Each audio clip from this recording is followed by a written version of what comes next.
आजच्या भागामध्ये आपल्याला पाहायला मिळणार आहे शौर्य आणि आजी दोघेही बोलत असतात। शौर्याच्या डोक्यामध्ये वेगवेगळे विचार सुरू असतात। अर्पिताला कसं सांगायचं, ऊर्जाने तिच्या मनात गैरसमज निर्माण करून घेतलेला आहे, या सगळ्या गोष्टी शौर्याच्या डोक्यात सुरू झालेल्या असतात आणि तो त्याबद्दल विचार करत असतो। तेव्हा मात्र आजी तिथे येते आणि आजी म्हणते की हे बघ शौर्य, तू आता कसलाही विचार करू नकोस। तेव्हा शौर्य म्हणत असतो की अगं आजी, मला ऊर्जाला भेटायचंय, तिला सगळ्या गोष्टी सांगायच्या आहेत। आजीच्या डोक्यात सगळं क्लिअर आहे, शौर्याला कोणत्या गोष्टी आता सांगायच्या कोणत्या नाही हे सगळं आजीला माहिती आहे। कारण घरातल्यांनाही ऊर्जाबद्दल कळलेलं आहे, ही गोष्टही शौर्याला अजून सांगायची नाहीये, कारण त्याला जर कळलं, घरातल्यांना ह्या गोष्टी कळले तर दाड काय विचार करतील ह्या विचारांनी शौर्याला त्रास होईल, म्हणून आजीनं तो निर्णय सुद्धा घेतलेला असतो। त्याचबरोबर आजीला हेही सांगत नाही आजी की अर्पिता आली होती आणि अर्पिताला सुद्धा कळलेलं आहे की तुझं आणि ऊर्जाचं प्रेम आहे, ही गोष्ट सुद्धा आजीने शौर्याला सांगितलेली नाही। शौर्य म्हणत असतो की आजी, मला ह्या सगळ्या गोष्टी आहेत ना अर्पिताला सांगायच्या आहेत, अर्पिता खूप चांगली मुलगी आहे ग, तिला अचानक कळायला नकोय। एकदा का मी तिला ह्या सगळ्या गोष्टी स्वतःहून समजून सांगितल्या तर ती ऐकेल, कारण माझं तिच्यावर प्रेम नाहीये, माझं ऊर्जावरती प्रेम आहे आणि मला ऊर्जासोबत लग्न करायचं आहे, त्यामुळं मला या सगळ्या गोष्टी अर्पिताला सांगायच्यात।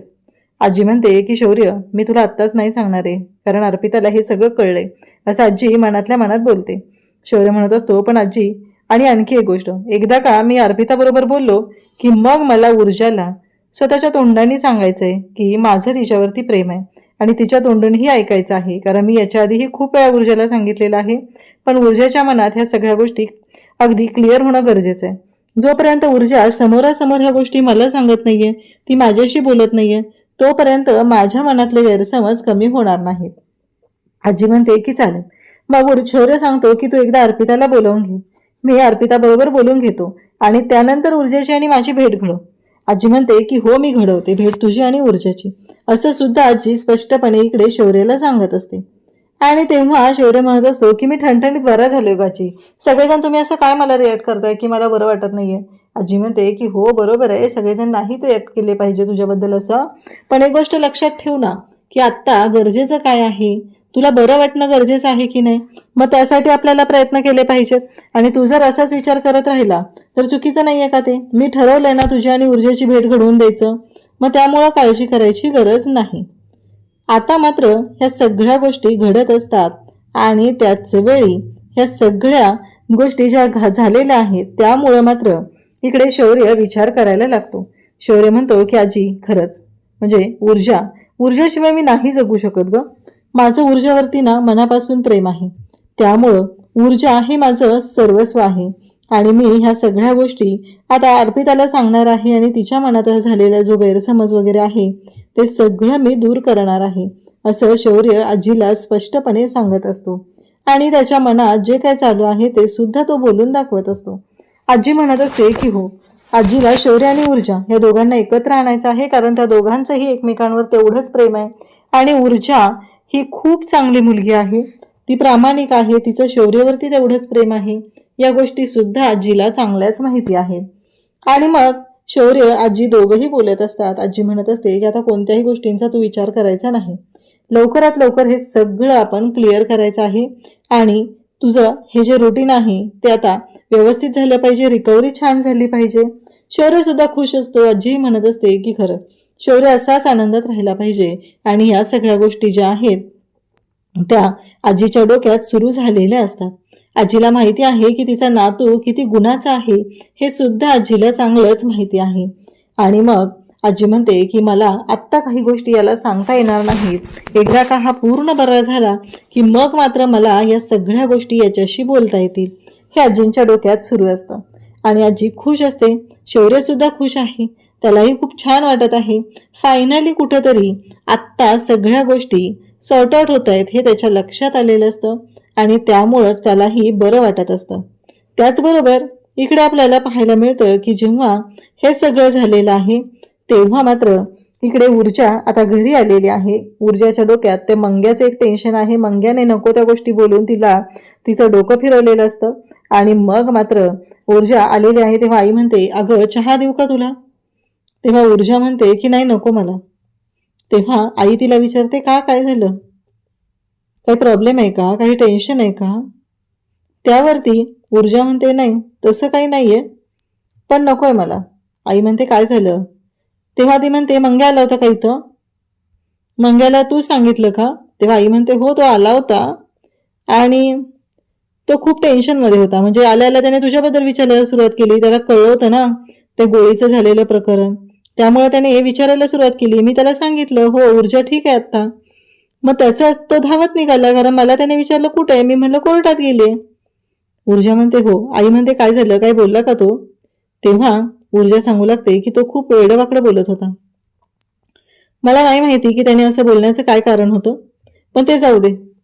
अगं एक सांगायचंच राहिलं, त्या खत्री सरांनी मला ना एक केस फाईल करायला सांगितली, पण तो माणूस आहे ना तो दोषी आहे आणि तो क्लायंट ना नाही आहे योग्य, मला माहिती आहे. मी कशी केस फाईल करू ती? मला नाही पटत आहे तर मी का केस फाईल करायची? असं इकडे ऊर्जा आईला सांगत असते. आई म्हणते काय प्रॉब्लेम झालाय? ऊर्जा जरा तू ना हे प्रॅक्टिकल इमोशनल होणं बंद कर, जरा प्रॅक्टिकली विचार करायला शिक बरं. ज्या काय गोष्टी आहेत त्या जरा शांतपणे विचार करत जा, तर तुझ्या लक्षात येईल काय होतंय ते. तू जर असाच विचार करत बसली तर कसं चालेल?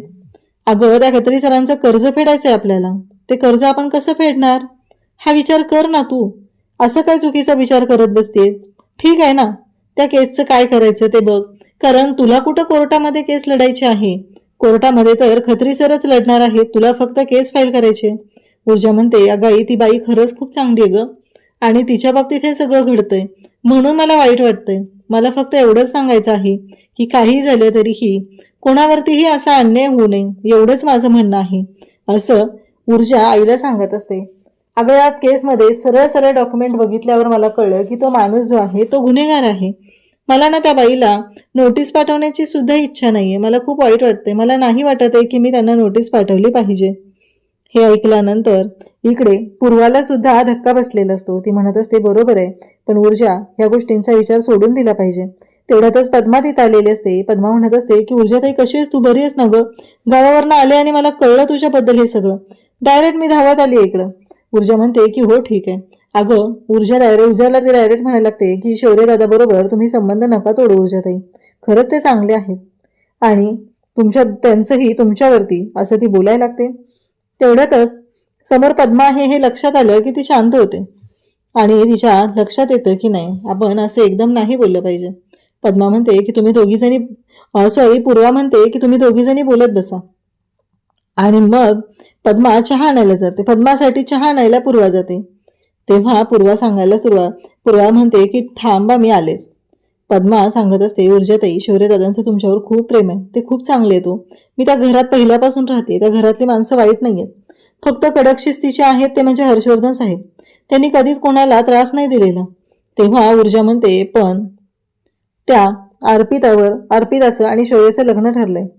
पद्मा म्हणते तेवढंच नाहीये, तुम्हाला माहित नाहीये शौर्यदादांची बहीण तीर्थाताई आहे ना, तिचं लग्न त्या विक्रांत शिर्के बरोबर ठरलंय. आता तर ऊर्जाला धक्का बसतो. ऊर्जा म्हणते अरे, तेवढ्यातच तिथे पूर्वा सुद्धा चहा घेऊन आलेली असते. तीर्थाने हे सांगितल्यानंतर ह्या दोघींच्याही डोक्यात क्लिअर होत आलेलं असतं. तेव्हा मात्र इकडे पूर्वा म्हणते की कसं शक्य आहे, म्हणजे त्या गुन्हेगाराबरोबर हर्षवर्धन जागीरदार स्वतःच्या मुलीचं लग्न लावून देतोय. तीर्था म्हणते की कदाचित माहीत नसेल हे त्यांना, किंवा काही दुसरं असेल. शौर्यला ती ऊर्जा सांगायला सुरुवात करते की अगं आई तुला सांगायचं राहिलं, जेव्हा आम्ही कर्नल साहेबांच्या घरी CCTV फुटेज पाहिलं ना, तेव्हा शौर्याच्या चेहऱ्यावरचा रंगच उडाला होता, त्याला खूप मोठा धक्का बसला होता. आता मला क्लिअर होतंय की त्याला धक्का का बसलेला, कारण त्याच्या सख्या बहिणीचं लग्न त्या माणसाशी ठरलंय, त्या गुन्हेगाराशी ठरलंय. पद्मा सांगायला सुरुवात करते की मला माहिती आहे शौर्यदादा हे लग्न कधीच होऊ देणार नाहीत, कारण त्यांना ही गोष्ट पटणारच नाही, असं ती सांगत असते. आणि त्याच वेळी ती सांगायला हेही सुरुवात करते की माझ्याकडे तीर्थाताई आल्या होत्या मला भेटायला, मला विचारत होत्या, तेव्हा मी त्यांना सांगितलंय काहीही झालं तरीही त्या विक्रांत शिर्केशी लग्न नका करू. आता बघूया, काही झालं तरीही तीर्थाताई त्या घरात जाता कामा नये, कारण त्या खूप चांगल्या आहेत. खरंच अर्पिताताई सुद्धा चांगल्या आहेत, पण मला कळत नाहीये हे सगळं काय आहे. आता पूर्वाच्या डोक्यात क्लिअर व्हायला लागलेलं असतं. दिव्याने मला जे सांगितलेलं आहे ते वेगळंच आहे, आणि आता पद्मा जे सांगते ते वेगळंच आहे. यातलं खरं काय? कारण दिव्याने तर येऊन मला अशा भाषेत सगळं सांगितलेलं होतं, रडून सांगितलेलं होतं मी जे सहन करते तो मुलगा चांगला नाहीये वगैरे, पण इकडे लगेचच सांगायला सुरुवात करते पद्मा हर्षवर्धन रावसाहेबांचा चिरंजीव म्हणजेच मुलगा जो शौर्य जहागीरदार आहेत ना, ते खरंच खूप चांगले आहेत. ते मनानेही तेवढेच चांगले आहेत, खूप प्रेमळ आहेत, सगळ्यांशी खूप प्रेमाने वागतात. आता इकडे अर्पिता घरी आलेली आहे. अर्पिता रडत असते. तेवढ्यातच तिथे शिर्के येतो आणि शिर्के तिला विचारतो, म्हणजे दिग्विजय शिर्के तिचा बाबा तिला विचारू लागतो, बेटा काय झालंय? तेव्हा ती म्हणते, नाही काही नाही झालेलं, मला ना काळजी वाटते शौर्याची, बाकी काही नाहीये. तो म्हणत असतो, म्हणजे काय म्हणायचंय का तुला?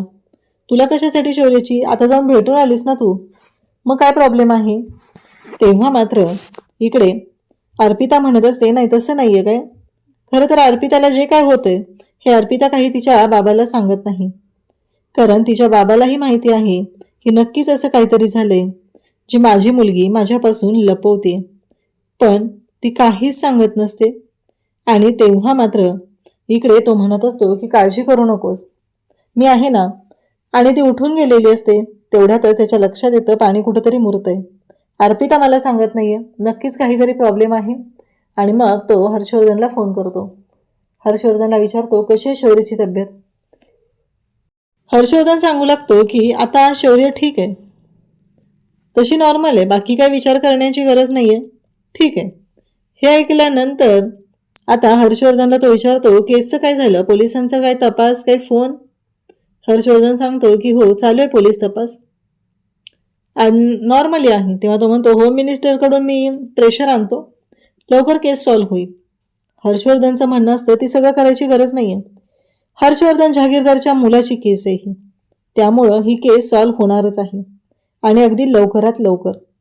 म्हणजे हर्षवर्धनने स्पष्टपणे इथे या शिर्केची मदत घ्यायला नकार दिलेला असतो, कारण हर्षवर्धन म्हणतो की हो बुट्टे केसचं इन्व्हेस्टिगेशन करत आहे, त्यामुळं काहीच काळजी करायची गरज नाही. त्यानंतर इकडे या सगळ्या गोष्टी घडत असतात. त्याचबरोबर हर्षवर्धन आणि इकडे सगळेजण आहेत. हर्षवर्धनला माहिती आहे की काय झालेलं आहे आणि गोष्टी कशा पद्धतीने झालेल्या आहेत, त्यामुळं हर्षवर्धन मात्र स्पष्टपणे हे सगळं बोलत असतो. इकडे ऊर्जा विचार करत असते. ऊर्जा म्हणत असते, सगळं ठीक तर होईल ना, काही प्रॉब्लेम तर येणार नाहीये ना, सगळ्या गोष्टी नीट होतील ना, एवढंच इकडे तिच्या मनात चाललेलं असतं. आणि तेव्हा मात्र ती म्हणते, मी शौर्याला फोन करून विचारू का, नक्की काय झालंय? शौर्य ठीक तर असेल ना, काय करत असेल आत्ता? पण नको, फोन नको करायला, झोपला असेल. मला काय वाटतं मी मेसेजेस करते. इकडे शौर्यसुद्धा तोच विचार करतोय. शौर्यही तेच बोलत असतो. शौर्यसुद्धा तेच म्हणत असतो की काहीही झालं तरीही या सगळ्या गोष्टी ज्या आहेत त्या ऊर्जाबरोबर बोलल्याच पाहिजेत. मग ऊर्जाला फोन करू का, मेसेज करू का, हेच त्याचं चाललेलं असतं. आणि तेव्हा मात्र इकडे शौर्य मेसेज करतो, ऊर्जा पण मेसेज करते, दोघंही जागे आहेत हे लक्षात येतं. मग फोन केला जातो आणि फोन केल्यानंतर इकडे दोघंही बोलायला सुरुवात करतात. ऊर्जाला तो विचारतो, काय करतेस नक्की? ऊर्जा म्हणते, काय नाही. मग कसं आहेस? तेव्हा ऊर्जा पण सांगते की हो मी ठीक आहे. शौर्य म्हणतो की मी पण ठीक आहे. ऊर्जाला शौर्य विचारतो, काय झालंय, कसलं टेन्शन आहे? म्हणजे मला तुझ्या आवाजावरून दिसते कोर्टात गेलेलीस का? ऊर्जा म्हणते, तुला कसं कळलं? तेव्हा शौर्य सांगतो की कळलं मला. ती म्हणते, हो त्यांच्याकडून ना खत्री साहेबांकडून एक केस मिळाली आणि त्या बाईचा काहीच दोष नाहीये आणि तरीही तिच्या बाबतीत हे सगळं करावं लागतंय. तिला नोटीस पाठवावी लागते. माझी तर ना इच्छा पण नाहीये तिला नोटीस पाठवण्याची, पण मी काय करू, मला कळत नाहीये ह्या सगळ्या गोष्टी. आता मात्र इकडे ह्या सगळ्या गोष्टी आता समोर यायला लागलेल्या असतात आणि मग ऊर्जा सांगत असते. शौर्य म्हणतो, जर मनात नसेल तर नको ना करू ही गोष्ट, काहीही झालं तरीही या सगळ्यामध्ये दोष कोणाचा आहे ते बघणंही तेवढंच गरजेचं आहे, त्यामुळं हे सगळं करू नकोस तू. ऊर्जा आता फोन ठेवत असते. शौर्य त्याला म्हणतो की आता एवढंच तुला वाटतंय तर आणखी एक गोष्ट कर ना, मनात नसताना करावी लागते ना, तर मग माझ्याशी लग्न पण कर. हे ऐकल्यानंतर ऊर्जा हसते आणि म्हणते की चालेल, कर, आराम कर, असं ऊर्जा सांगू लागते. आणि त्याच वेळी इकडे शौर्य मात्र हसत असतो. उद्याच्या भागात आपल्याला पाहायला मिळतं की ऊर्जा आणि शौर्य दोघंही बोलत असतात. इकडे मंग्याने मात्र एक वेगळाच राडा करायचं ठरवलंय. मंग्याने दारू पिऊन धिंगाणा घालायला सुरुवात केलेली असते आणि शौर्य इकडे वेगळ्याच विचारात आहे. शौर्याला काही करून ह्या गोष्टी क्लिअर करायच्या होत्या. आणि मग मंग्या नेमका भेटतो तो म्हणजे विक्रांतला.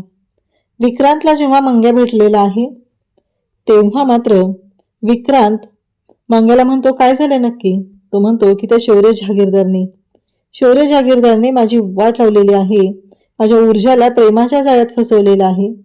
माझ्या ऊर्जाची कोणतीही चूक नसताना माझ्या ऊर्जाच्या बाबतीत हे सगळं चुकीचं घडलेलं आहे. आता मात्र प्रश्न उभा राहिलेला असतो.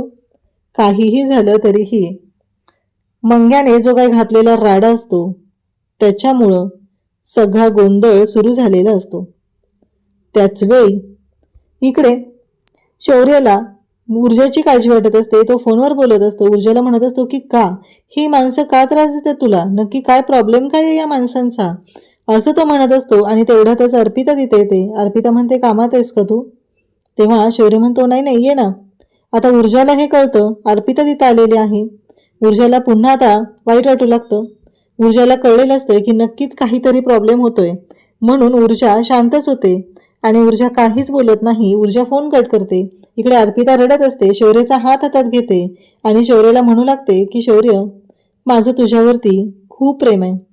मी तुझ्याशिवाय नाही जगू शकत आहे, असं ती शौर्याला सांगत आहे. आता शौर्य सुद्धा त्याच गोष्टींचा विचार करायला लागलेला आहे.